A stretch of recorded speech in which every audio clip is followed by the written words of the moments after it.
Okay, so we'll go ahead and get started. I'm Lindsay Benefield. I'm Director of Investment here at Innovate Mississippi, and I'm thrilled to announce some of the things we have rolling out for 2025. We've spent a long time, each and every one of us here, building out the Mississippi ecosystem and funding channels and resources. We have a big announcement that Tony mentioned earlier at the breakfast, which was a partnership between the Mississippi Small Business Development Center and Innovate Mississippi coming in 2025. We're thrilled to kind of go over that program today and talk about what opportunities are available for startups, founders, and small businesses. We also have some other programs under our SSBCI Treasury program. If you aren't familiar with SSBCI, Treasury gave Mississippi $86 million to invest in small businesses. It involves several programs. Innovate Mississippi was given $26 million to invest in 2 programs directly into startups. So I'm going to turn it over, let the panel introduce themselves, and then we're going to have a presentation for you today that dives into each person's role within those avenues, and then we'll open it up to the floor for questions. Good morning, I'm Sharon Nichols. I'm the State Director for the Small Business Development Center Network, and we have 34 members of our team that we serve from DeSoto County all the way down to the coast, and you'll hear more about our programs in regards to this topic. Okay, Willie Watson, Regional Commercial Sales Manager of the Southeast Region, Alabama, Mississippi, Louisiana, with Hope Credit Union, started in 1996. Now we're in 5 states, 30 branches, and I'm located in Alabama, but I cover the Southeast. Good morning, I'm Joe Graven. I'm with the University of Southern Mississippi's Office of Innovation Management. I'm our Innovation Ecosystem Manager. I've worked down on the Mississippi Gulf Coast out of Gulfport. I've been with the university for about 26 years now. Mainly I assist small businesses and industry engaging with the university on applied research projects and seeking the funding for those. So associated with that is the SBIR and STTR programs we'll be talking about today. We'll work with Innovate Mississippi under our MS-FAST program to help support companies going after that funding. And I'm Tony Jeff with Innovate Mississippi, and through Innovate Mississippi, we obviously work with early stage innovation technology startups. I will mention, in case I have to scoot out a minute early, I've got to be on air at 8:20. So if we're in the middle of Q&A and you see me scooting out, it's because I have to just get over there and do that at 8:20. Is that Great. 9:20. 10:20. We will hold it against you, Tony. Specific So make time. sure to ask him all the questions first. Okay, great. So we do have a presentation. Each panelist will take up to 5 minutes, but they do have a lot to tell you about the great resources we have available. So I'm going to let Sharon take it away and go over some of the great things they're doing with SBDC in 2025. Okay, we did talk a little bit of who I am and what we do, and we just have the opportunity to work with small businesses across the state. And when Treasury rolled out the SSBCI funds to our state for investment to the small businesses, it became very apparent that our small businesses were not ready for capital. And we've already known that, but it became very apparent because of this influx of money. And when we started working and providing the technical assistance to the people that were applying to the funds, they just weren't ready. And so I'm going to talk a bit about our process and how we work with our small businesses when they're trying to access debt financing. And one of the things is everybody's not ready for that, and we understand. And so we want to help them all along that process. So again, you can look at the slide deck, but what do we do is we systematically show how we are going to work with our clients, because everybody's at a different stage. And so what we do is we first identify if they're in business or not in business, and then we identify the needs that they have throughout that process. We do a strong assessment, and then we keep moving on down the road to see where they're at. If they are not credit ready, that is one of the first things that we don't run their credit, but if they are not ready credit-wise, we have partnered with free resources out there, and then they can access credit repair services. There is those services out there. The whole process of this ConnectMS project that we are working on with Innovate is helping people get ready for capital and connecting them to resources throughout that process. So here's a map. You're going to see this as well when Tony presents. And what we're trying to map out is show how through the pipeline, and we're using Innovate's process to show how we're not just helping, the Innovate Mississippi is not just helping with the startup high tech, and that's what Tony will cover, but also the lifestyle, we call them lifestyle businesses, but anybody that is just the general businesses, service industry, it could be a manufacturer, it could be anybody that has a product that they want to get to market. There's several things that are similar in each process, and we're joining forces using a grant that we received. It was a competitive grant, and that's the announcement that Tony's going to talk about as well. It's how do we better serve and how do we prepare people for capital? So the process is we're going to have an entry funnel where all the entrepreneurs will come in, and then we will connect them to the resources that best fit their needs. And that's the challenge, is there's a lot of resources out there. How do we ensure that our clients at the end, the small businesses at the end, get what they need to move forward? And so our side is in year 2, we're going to have a virtual business incubator, and that is going to go along with the co-builder sites. And I have already spoken to several of the co-builder sites to talk about that and to help them access that traditional funding sources and those other funding sources that are out there. And this is just another assessment piece, and this is how we operate through the process. But at the end of the process, I'm just going to skip down to the bottom, is what do we want to do with our small businesses? We want them to help them grow and stay in business, because what is that? That goes back to what Lieutenant Governor said, it's sales tax dollars. It is how do we increase the wealth of Mississippi? And we want to have them add jobs and create wealth within Mississippi. And that is our approach, and we're trying to track how we work through the system and how our entrepreneurs go through the system to see if we're actually making a difference. Because there's a lot of programs out there, and we need to know if what we're doing is making a difference. And we also have a center called RISE. And Chip Templeton, who won the door prize at the breakfast, he is my director of the RISE Center at Ole Miss. And the financial piece is really important, because you can get a client ready or a small business ready for capital, but how are they going to manage their money? How do they know that? That is the biggest challenge. And I'm sure the other speakers will talk about that. How do they manage their funds? Because we can help them get in business, but how are they managing their funds? And how are they making sure that they're paying off their debt and growing at the same time and making those good decisions? All the other blue bubbles, that's also part of RISE, because our mission at the Small Business Development Center Network, as well as RISE, is help our businesses grow. And there's a big gap in service across the state, is how do we keep our people in business, our small businesses in business, and how do we connect them to resources to help them grow? We have the Minority Small Business Center here, and that's part of her job too, is to help businesses grow. There's resources out there, but a lot of people don't know how to access or get to them. And ConnectMS is a platform that we're going to run all this programming through. It's connectms.org, and our learning center will be through there. And there's a QR code that's in the presentation that will be able, and it's supposed to be, the registration is supposed to be live today. I did not check, so. Please check. And I'm going to pass it to the next speaker.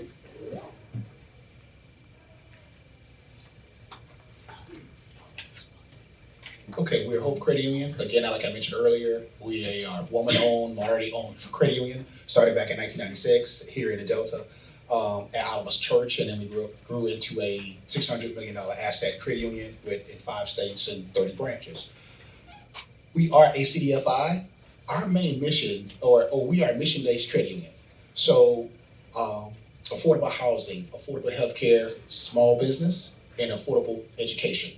That's our mission. Those are the programs that we house and that we push. So when you're in businesses, anything that you can tie to those different avenues. We have workforce development, workforce training, anything to do with recycling, solar, anything that's mission-based that's going to help improve the environment or the economy. Workforce is the type of deals that we look at or what lenders look for like us. So the credit union provides financial services, leverages resources, and engages in advocacy that strengthens the financial health and wealth of people in underserved Deep South communities. That's our mission. What we look for, or what lenders look for that looks like us. One, community impact. Again, we get what we call transformation deposits from large institutions. Like, take for instance, the president of Nike sits on our board and bestows us funds in order to lend out for certain programs, especially when it comes to small business. For example, we have a loan program called the Power of Hope loan. It's a $10,000 loan that came from the transformation deposits from these large institutions. Cadence Bank is one of our institutions, Wells Fargo, to fund these programs. If you have a small business, you are a startup, because again, it's hard for startups to get started, and you want to get business credit. We have a program that'll get you started at the level of 10 to 15,000, and that's the part that's one of those parts where we really push, because again, we want to help create capital for the small businesses in order to get off the ground. So job creation, like I mentioned earlier, education, healthcare meaning affordable clinics or anything, any kind of inventory that comes to healthcare, devices or anything like that. Again, that's a high impact area that we look at. Healthy foods. If there's a healthy food desert in that certain area, and you guys want to help fund a grocery store or put together a grocery store, we look at those type of high impact things too. Infrastructure improvement. When it comes to environment, if you decide to put your corporate office in an area that's low to medium income, again, we have a program for that. We get transformational funds to help fund those type of ventures. So say the appraisal don't come out to where we need to, simply because we're in that area. Well, we have extra collateral funds to help prop that thing up in order to make it work. So that's our mission, is to go in and help those areas that cannot be helped, or help small businesses get off the ground that can normally get off the ground. So, most banks want you to have 2-year financial statements, or they want you to be in business 2 to 3 years. With us, we're just saying, if you get ready to start, you have pretty good credit, we have a program for you, okay? Documentation, and I know we beat you guys down with this all the time, but it's imperative that we get that information. First, the business plan. You gotta know what you're doing. And you guys already know that, so I'm not gonna harp on that. Financial documentation, we want you to have an accountant. Start a relationship with an accountant. I can't impress upon you small businesses enough to get the accountant, because that's that usually will make the deal go. Okay, and I know a lot of financial institutions can identify with that. The collateral part is the part where we come in at. Again, we get these transformational deposits from these large institutions that help the small businesses in areas that they can normally get loans in, or because their income is just now getting started, or because the workforce, the number of employees they have is not enough. Credit, character, guys, I'm not gonna beat you down with that. That's a part of the lending process now. Again, we harp on that when it comes to these high impact deals. Some of the hope stories. And again, I've given permission to discuss these stories. We have an entity right here, Lucy LLC. They do the bath bomb products. I'm not sure if you guys are familiar with them. They do a lot of bath bomb products, and again, what they do is they hire women coming out of incarceration or substance abuse employees on their team in order to bring them back into society so they can get their kids back. High impact. I was jumping over the table to help fund this deal. But again, those are the deals to help stabilize, to put individuals back on track so it can impact their kids so that they won't follow the same path. So that was one deal we did. They needed a lot of credit to help speed up the process. Their bath bombs go all over the world, made right here in Canton, Mississippi. They're on Oprah's gift list. Favorite things. Oprah's favorite thing. Favorite things list. Every year, Oprah puts them on the list. Again, right here in Canton, Mississippi. And the individuals that makes those bath bombs are individuals, are women that's coming out of incarceration in order to stabilize their lives to get their kids back. So those are the type of things we do in order to impact society. The other one is Terry for Bricks. Been in the business 20 years, 30 years. Wanted to take the leap to get to the bigger federal work. Well, you know how the federal government is. Net 60, net 90. Mm-hmm. Sometimes, if it's Thanksgiving to Christmas, you may be net 180. No shade on them, but it can happen that way. And not because it's just the floor of the government. So you can understand a small business like that, that's cash flowing $300,000 to $400,000, that can almost put them out of business. So Terry came to us and we was able to use one of those transformation deposits to help get him that line of credit. So when he does an $800,000 job, he can fund it all the way through until he's reimbursed. So those are the type of things, guys, that you want to think about when you come into Hope Credit Union. Those are the type of things we do to try to help our clients win. Okay? All right. With that, I'll pass it to the next person. Tony's actually going to take a minute. Well, you can keep that, Joe, because yours is next. I just want to quickly introduce Joe because for more than 15 years, Innovate Mississippi has been involved with this MS FAST program. And at times, we've been a subcontractor to the University of Southern Mississippi, and at times, they've been a subcontractor to us. But through all those years, Joe has been the SBIR guru. So whether we were a subcontractor to them or not, Joe has always been the person who knows the SBIR space and can tell us a little bit more about that. So that's why I wanted to give you a better introduction. He wouldn't brag on himself enough. All right, thank you, Tony. If there's anything I want you to take away from this quick 5-minute overview I'm going to give you, is that this is the federal government. It's complex, convoluted, and you will need assistance and help to guide you through it, and that's what we're here at MS FAST to do. So anything I show you don't understand, don't worry about it. Contact me later. I'll talk to you in detail about it. The federal SBIR, STTR programs, mandated by Congress. It's a set aside of the government agencies' budgets. There's 11 federal agencies that participate in this. These are all the 11 of them. You'll see 6 of them are highlighted in green. There's another program called STTR. It's very similar to it. They're often referred to together. I'll be calling all of them SBIR for this sake of this discussion, but I'll give you the reasons why they are different.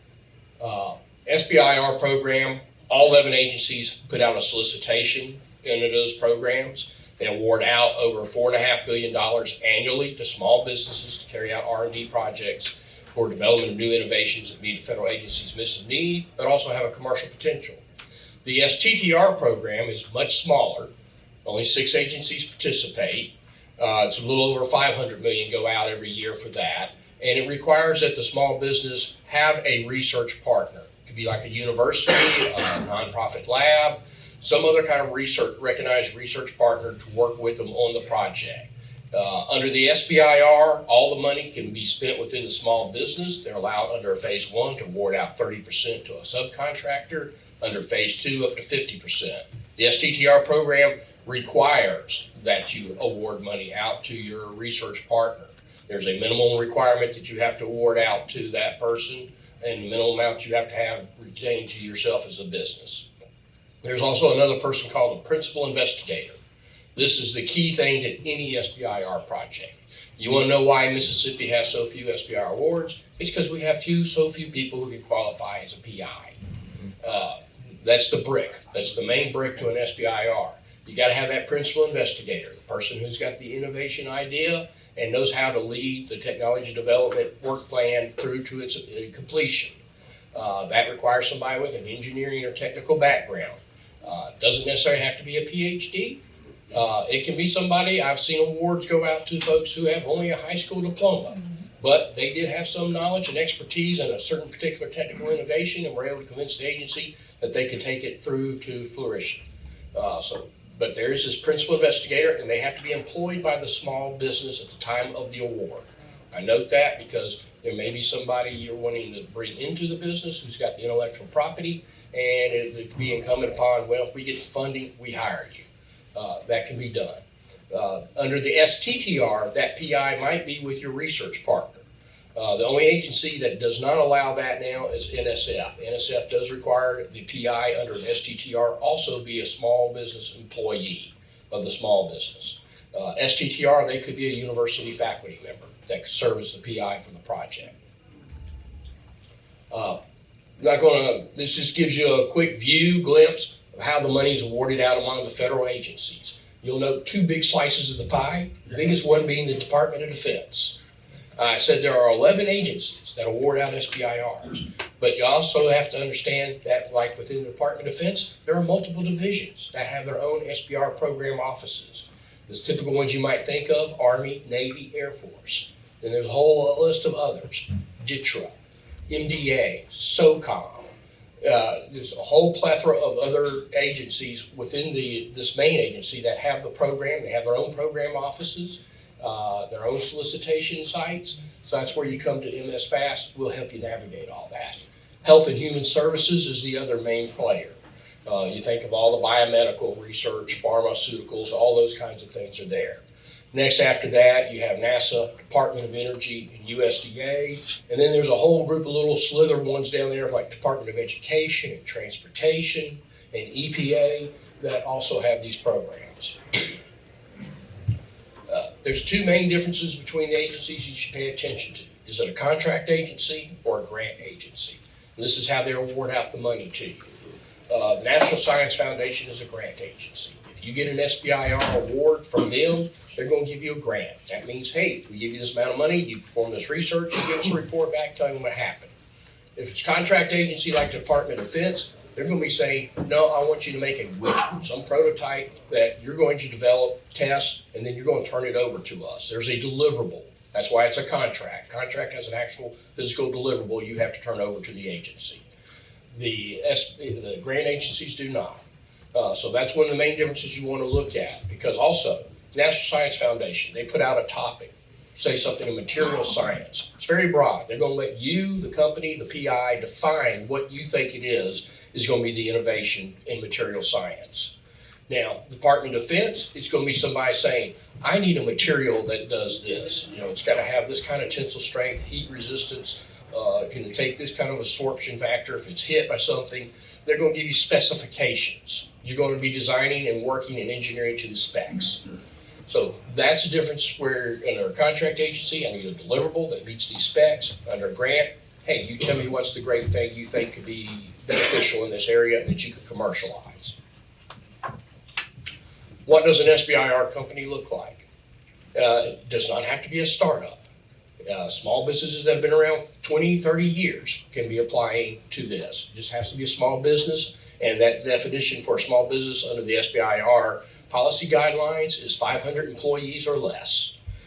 There are other small business definitions within the federal government under other contracting things that can allow small businesses to be up to 2,500 people. But for SBIR, all SBIR solicitations, it is 500 or less.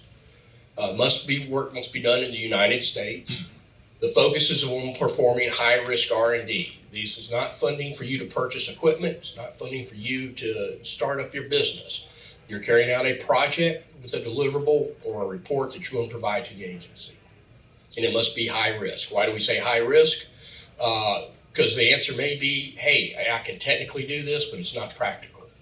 The government, and this is why you want to do SBIR, is because the government's going to say, that's fine. You did this phase one, you come out, it's not going to be practical, or phase two, that's all right. You do not give the money back. So they don't mind spending the money and finding out it doesn't work well enough. They hope you'll be successful, but they understand this is research. And it's because you're going in not knowing everything that it may turn out not to actually be able to work the way you want it to. The other nice thing about the SBIR programs, like I say, they're taking no equity in your company. So there's non-dilutive funding. If you can find somebody who'll give you $1 million without asking for a piece of your company, let me know who they are. I want to meet them. The federal government's the only one dumb enough to do that. So we'll say they do that, but that's what they do. So that's another great reason for taking it. Like I say, it's not a loan. You don't have to pay it back. You might not be totally successful. You also, like I say, you don't have to give up any equity. And the other great benefit to the program, particularly if you're working with a contract agency like Department of Defense or NASA, is that if you get successful in getting awarded the phase one, you're what's known as sole source justified. That is, this was a contracting opportunity. The government decided you're the one who has a solution. If they wish to buy that solution from you using some other fund somewhere, they can award it directly to you. They do not have to put out a procurement call and take in bids. You're already sole source justified for that innovation. And that's a great thing. On the Gulf Coast, we got a company called Seaman Composites. Bill Siemens back in the late 90s came up with a fabrication process for composites with fiberglass, developed it under the SBIR. It went for about 10 years, nothing being done with it. About 10 years later, the Navy came back. The rest of the shipping manufacturing kind of caught up to this great innovation where it was, and they started awarding contracts to Siemens to develop things. They build nose cones and tail cones for nuclear power submarines using this process. They do that under an SBIR phase 3, sole source justification. They get awarded about $60 to $70 million a year in funding from the federal government under that phase 3. Does not go through a procurement process. That's a true success story for that. So that's why you want to do these things. Because if you can get into that sole source justification, then you're in a good line to be able to sell to the government or work with a prime who sells to the government who wants to bring that in because it gives them a sole source justification. Scientific research. Again, these are research projects. You're going to collect data, you're going to perform experiments, you're going to test and validate that what this innovation you're coming up with is something that will work. So you got to understand these are, when you think of the kind of R&D that's funded from the SBIR or STTR programs, think about what you would imagine that would go on at a university. It's that sophistication, that level of R&D. This isn't for shade tree mechanics. You will have to come up with a work plan. It's where I tell everybody you're going to think about an SBIR, come up with a 3-year plan. Where are you going to start where you are today, and where do you think you can be in 3 years? Then come out with what you're going to do all during that time.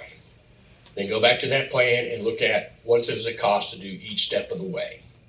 Why do you do that? Because you're going to go through 3 phases. Phase 1, phase 2 are the 2 parts that are funded by the federal program. And everybody always asks me, well, what do I put into the phase 1? Well, I tell them it's real simple. They're going to give you, look at the agency, if they're going to give you $250,000, how much work can you do for $250,000? Looking at that 3-year plan you have. I'm going to start here. How far can I get with $250,000? That's the scope of your phase 1 effort. That's how you scope it out. Your phase 2 then is going to hopefully be where you're starting to make a prototype that you're going to test and validate so you can give them that final report, or if it's a contract agency, that deliverable of that prototype. So that's how you scope it. Phase 3, there is no funding under the SBIR program in phase 3. When they say a phase 3 for the contract agency, it's for Department of Defense, hey, we're going to buy it from you, like I was talking about with Siemens Composites. Those contracts they award through that, they will call it a phase 3, but it's not funded through the SBIR funding itself. For a grant agency like the National Science Foundation, they don't buy anything for you. Phase 3 is good luck, welcome to the commercial world, we hope you're successful, let us know if you did great things with it. Good success story of that is Qualcomm. They were developed most of their technology under an SBIR program, most of the National Science Foundation. So they were successful. Where do you go if you want to look more about these programs? SBIR.gov is the website. You'll need to forgive the SBA right now. They've had this under redevelopment for about a year. It's a little bit messy still. I don't know how soon they're going to have it all back working out the way it used to. There is a great resource of online tutorials. They're not available on the new site, but you can see down here they do still have a legacy site up where you can access these. So if you want to look at these tutorials, I highly recommend going through them. They'll give you the basics. Go through the tutorials. If there's anything you don't understand, contact me with your questions. And all I can say is, I hope I've given you a little bit of an introduction to it. These programs, it usually can take 2 to 3 days to actually explain how they fully work. So you've just been given a glimpse. Good job, Joe. Hey.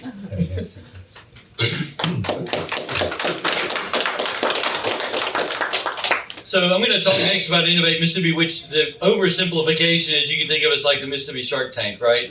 But we focus only on technology and innovation deals, which means essentially while we would tell every company, if you can get debt funding or bank funding, or you can get SBIR, which you don't have to pay back at all, if you get those things, and those are awesome, and we would encourage that. But we generally, our companies are those companies that aren't, they're nowhere near bankable yet. They're working on some crazy idea, and even though the SBIR is often a tool for them, they have a hard time moving forward without investors, which is our focus. Now, if you can't read the tagline there, it says defeat for every winner, there are dozens of losers, odds are you're one of them. Lots of these technology companies will fail, right? And all of those companies that failed on the screen have awesome stories. We don't want anyone to fail, but if you're going to fail, we want you to fail fast and fail cheap. And so that is part of what our strategy is around all of the things that we do.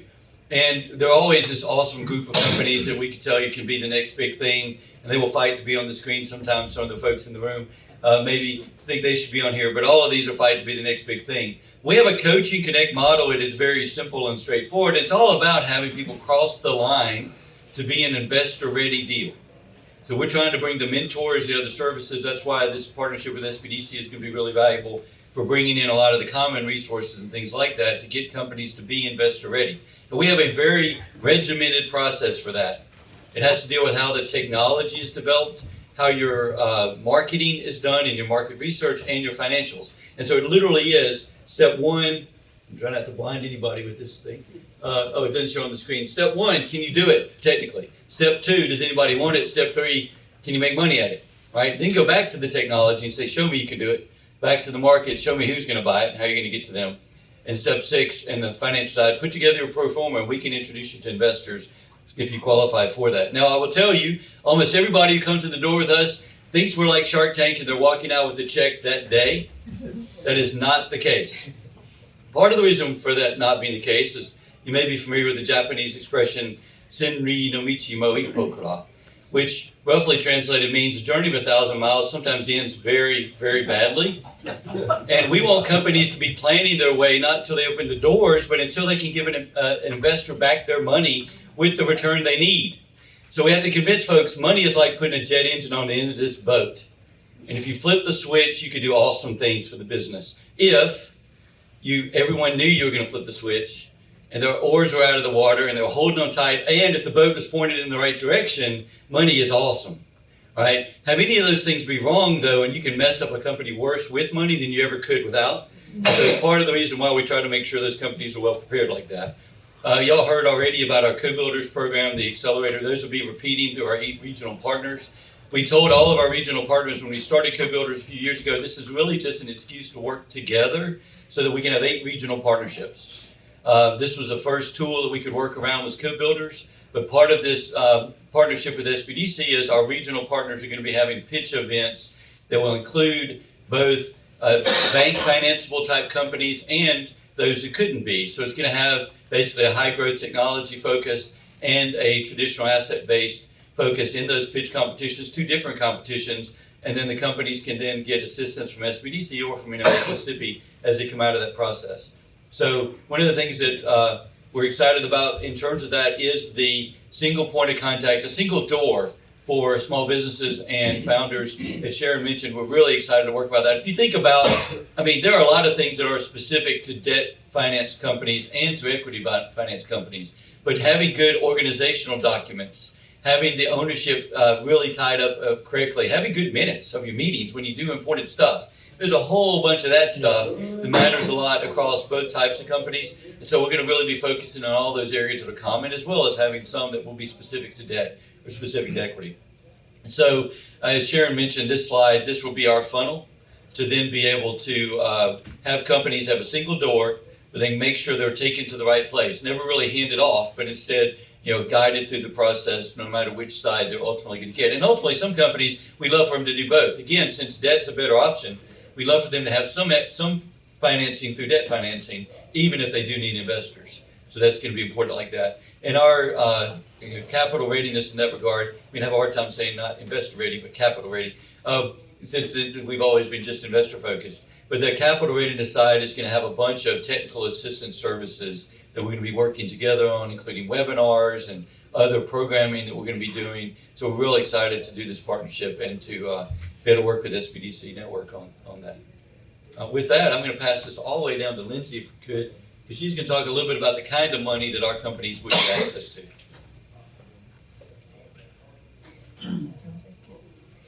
So one of the things I didn't say, and I always wish that you're the last person, don't you?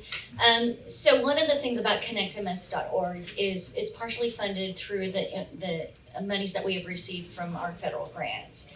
And U.S. Treasury, when they gave the state all this money for investment, they recognize that there's a challenge with access to capital or managing capital. And I'm working with a vendor that has built connectms, but he is working with Treasury, and we are doing a pilot with Treasury to do a lending portal. And it's not really a lending portal, but yes, it is. But the example of it was on Bank of America's website, where they could access all the different funding options and equity options and everything. You've heard from 3 right here, 4 right here. And it gets very confusing for the end user, the small business, as we travel through this process. So why can't we use technology? And I don't know if any of you guys were in the pitch yesterday. I was able to listen to the last one that had to do with Food Scout. What is that? Is that what it was called? Yeah, Food Scout. Yes. And he talked about how he's only paying $150 because he's scraping the person's device. Instead of us having to put everything in, our company is going to be able to scrape and populate out our lending options. He listed a whole bunch that I was not aware of, and you all remember it and wrote everything down of what those qualifications are. And what we're proposing with Treasury is let's use technology. And they're allowing Mississippi to be the front in this frontier to do that. So I'm really excited about it. It's not launched yet. However, this is an exciting opportunity for Mississippi because we have a lot of innovative partners at the table, which is unusual for a state. So we're pretty excited about that.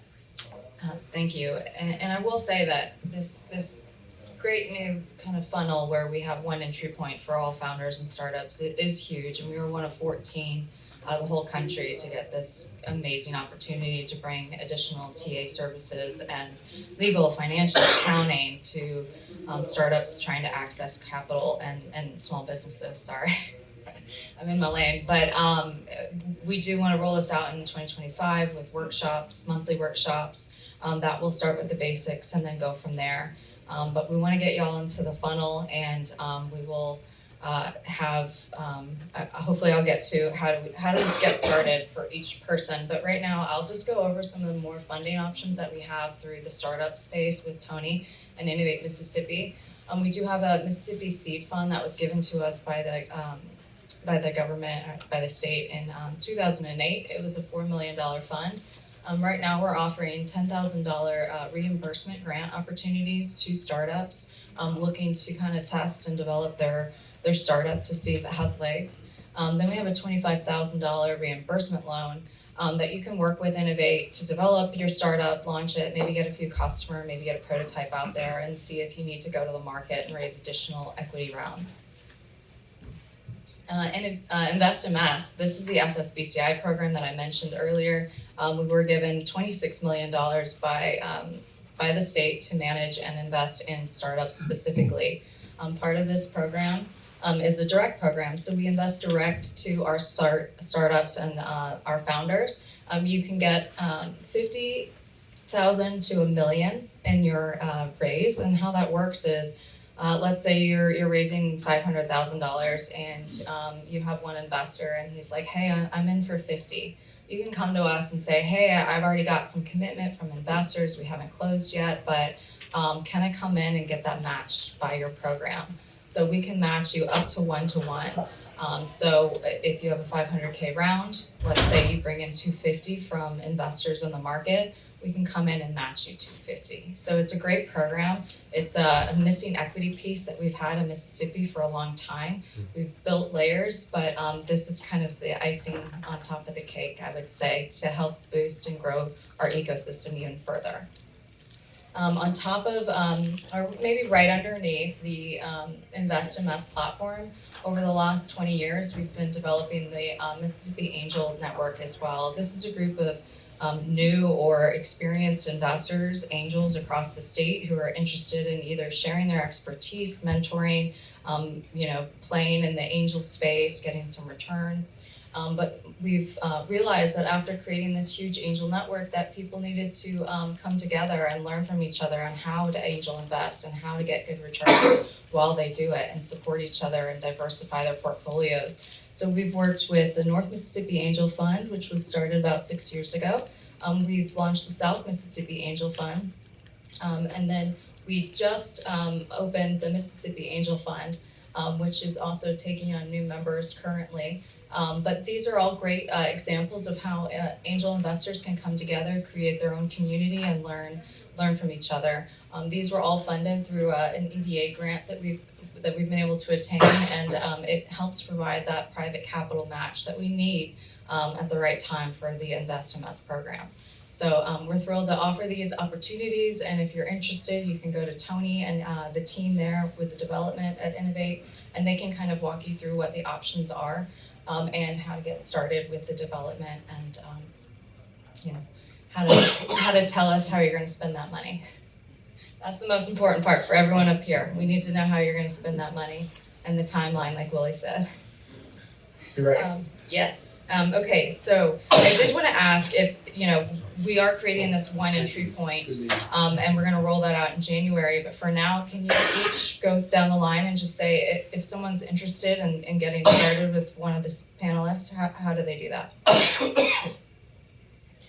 So we have 2 entry points. One is connectms.org/SSBCI, and then the other one is just MississippiSBDC.org. And at the very top, there's a link to connect and register. So all our services are at no cost because they're paid by federal dollar, your tax dollars at work. And the additional factor about the ConnectMS platform is we're going to make sure that we connect you with the right resources as well. MississippiSBDC.org, we help businesses, whether it's finding capital or market research, whatever those needs are. And SSBCI, the technical assistance is the 3 things. It's financial, accounting, and we'll connect you with those right resources. I'm going to let Tony go first because I know he's got to get out of here. You have 3 minutes because it is 10:20. I have to be out there and mic'd up. So Innovate.ms really has the direct portal into Innovate Mississippi. But we, of course, will be through connectms.org, be really the central portal for companies going to Innovate Mississippi or SBDC, and we'll help you figure out where you go in that. But for now, it's in Innovate.ms. You can walk in any of our branches in our branch network in Mississippi, Louisiana, Tennessee, Arkansas, and Alabama. You can work in any of those branches. Also, hope.com. You can go on the branch, click on business, download our application, and then it walk you through all the stages of our process. Also, you can reach out to me. I'm on the app. The Hoover app. So you reach out to me and ask me questions or anything like that, and we'll walk you through the process. Reach me through the Innovate website, find the MS Fast program, Go to the SBIR.gov website. It'll again lead you, if you look for state resources, back to the MS Fast and myself. Google my name, Joe Graben. I'll pop up real quick and you'll be able to find how to get in touch with me. I work for the University of Southern Mississippi, so if you want to know my emails, joseph.graben@usm.edu. So please reach out. Awesome. Okay, so I'm going to let the audience talk now. Does anyone have any questions? Yeah, so I was like, thank you. So I saw somewhere on there that you guys, it may be more related to SBDC, but I'm more of a tech startup, right? So I don't know anything about finances or management or anything like that. Is there anything to the state of Mississippi that can either connect people who are interested in those types of things for employment or helping before we have the funding to pay those full-time roles? Are you talking about HR or operational? Anything. Not tech, yeah. So yes, SBDC is that entry point. There's other resources across the state, and if you need very detailed, we can connect you. One of the things that we're able to pay for in the SSBC ITA is some one-on-one technical coaching with that, if it's under accounting, legal, or finance. So part of starting a business or managing a business is that mini MBA. And part of the other thing that we're wanting to do with our training and our webinars is to have that cohort learning piece of that. I would also say, the workshops are going to provide a platform for everyone to come together and network and communicate. And hopefully we'll continue to grow the entrepreneurship communities, the mentor communities, the investor communities, the debt communities, just to kind of give more of a sense of connection. And we know that, finding the right team is a huge part of the game, and we want to be there and help connect you. So the best thing you can do is just reach out to one of us and start making those connections and communications to us, because we know a lot more people. Yes, Beck. Yeah. Is there, this is for Josh, Joe, for small tech companies that want to go the STTR route, is there a matchmaking platform that you can match them up with faculty and resources at specific state universities? Not a platform per se. Typically, I've got some companies that are saying, hey, we do need some testing or some kind of assistance or looking at STTR.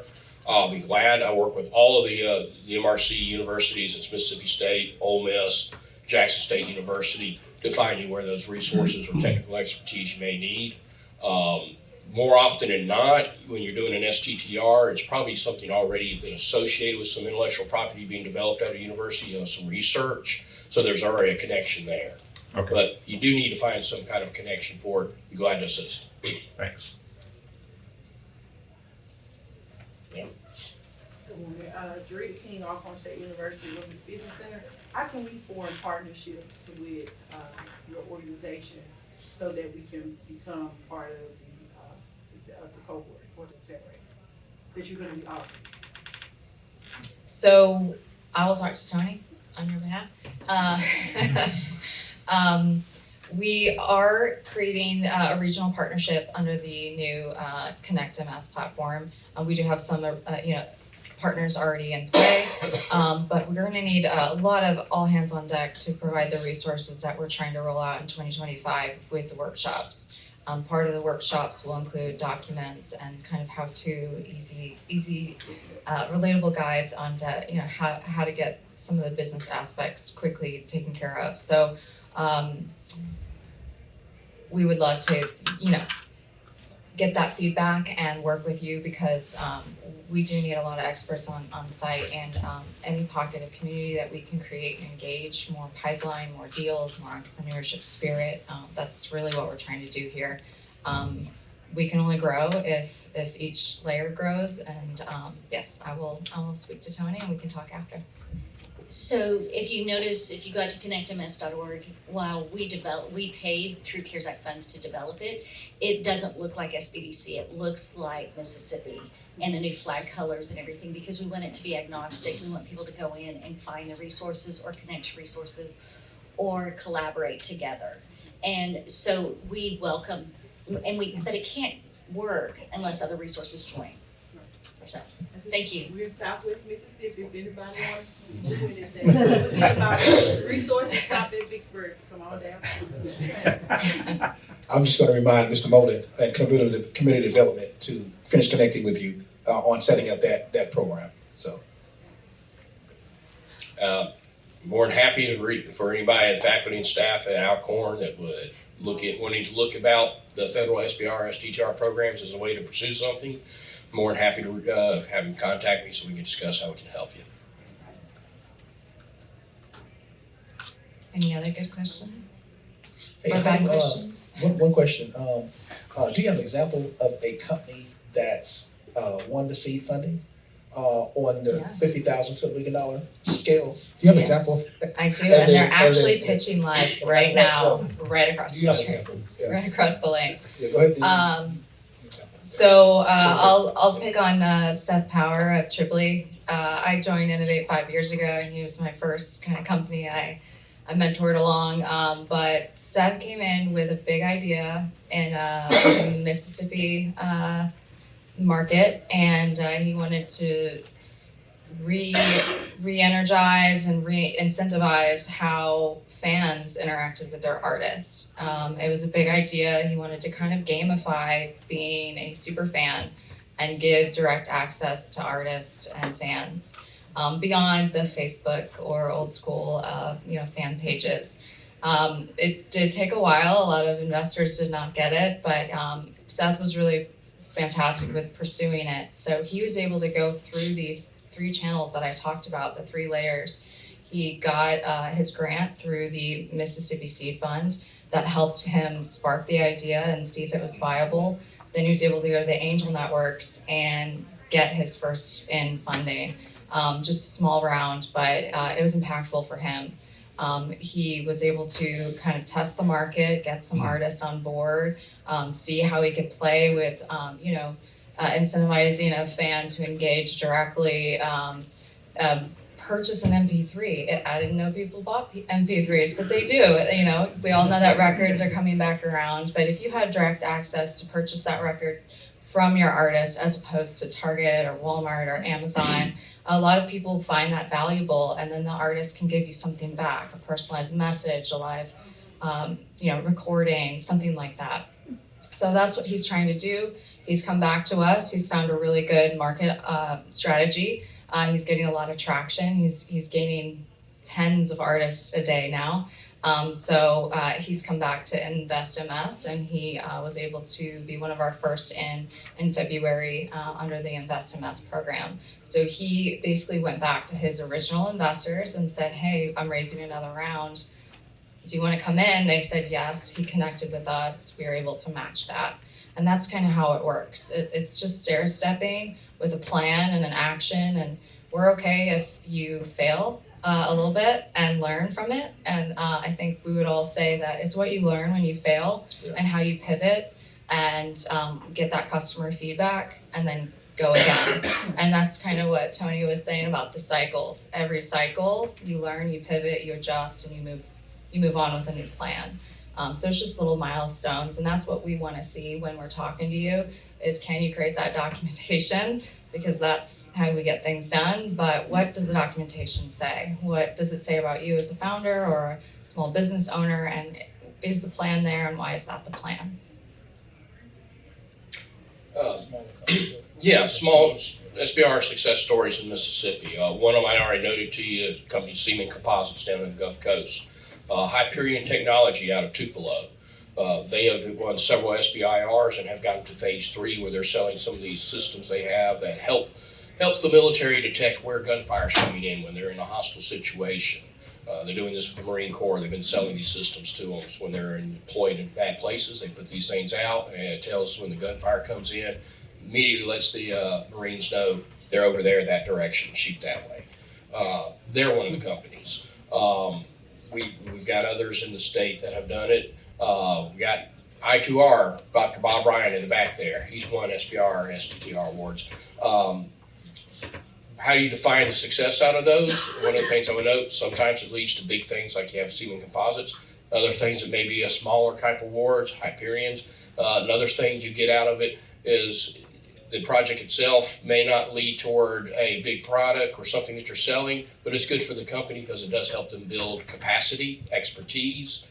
So even if it's not a fully successful SBIR project, it doesn't mean it hasn't been successful for the company. It certainly has helped them, at least for a while, meet some payroll, keep the lights on, while, like I say, developing some expertise and qualifications. I'd also be remiss not noting to you, I pointed out to you that the SBIR and STTR funding, it's a little bit less than 4% of the extramural R&D funding of the federal agencies. What's extramural R&D funding? That's the R&D funding that Congress appropriates to the federal agencies that they spend outside of their own labs. They get universities, industry, small businesses to do the work for them. Note, I said it's 4%. That means there's another 96% of that money that goes out through some other door. So while the SBIR, STTR may or may not be a way you can go after it, it's a good window into the agencies to see what they're interested in, and then also to try to identify if they have any other type of opportunities out there. The DOD has other broad agency announcements that they put out there that you can apply to. Department of Energy has particular programs. Health and Human Services has other programs. There's other places you can go and apply for funding that's similar to the SBIR and STTR program, just not the SBIR STTR funding. You have one? I have a question. I have Derek Stevens, who's one of my assistant state directors, is going to talk about a success story. That was a challenge, it was a venue. Oh, yeah. So you're talking about Henry Smith House Yes. and Picayune? And we're going to talk to the And he's gonna do it in the dark.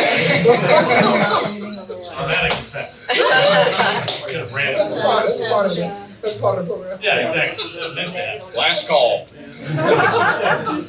Sure. It's just motion. Yeah, we had at the SBDC network during COVID, we had a venue that was, we had an entrepreneur who was looking to open a wedding venue in South Mississippi.